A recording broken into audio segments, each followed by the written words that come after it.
చంద్రకళను మోసం చేసిన వాడైతే ఇక విరాట్ అలా కారులో వస్తూ ఉంటే sir sir sir sir car ఆపండి సార్, కార్ ఆపండి ప్లీజ్ సార్, కార్ ఆపండి, లిఫ్ట్ ఇవ్వండి అని చెప్పి అంటాడు. ఇక విరాట్ కార్ ఆపి వాడి ముఖం చూసి ఒక్కసారికి షాక్ అయిపోతాడు.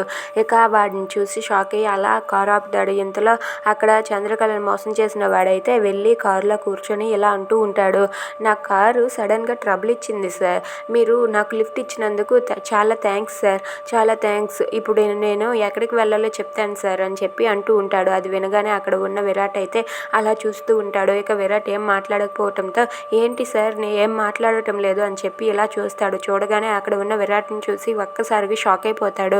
ఇక విరాట్ అయితే ఇప్పుడు నా చేతికి చిక్కావరా అని చెప్పి అనుకుంటూ నవ్వుతూ ఉంటాడు. ఇక వాడైతే ఇలా అనుకుంటూ ఉంటాడు, ఏంటి వీడే కదా చంద్రకళకి హెల్ప్ చేస్తున్నాడు, చంద్రకళకి సాయం చేసిన వాడు వీడే, ఒకరోజు వీడు నన్ను కొట్టాడు కూడన్నా, అమ్మో ఇప్పుడు వీడి నుండి నేను ఎలా తప్పించుకోవాలని చెప్పి కంగారు పడుతూ ఉంటాడు. Please subscribe.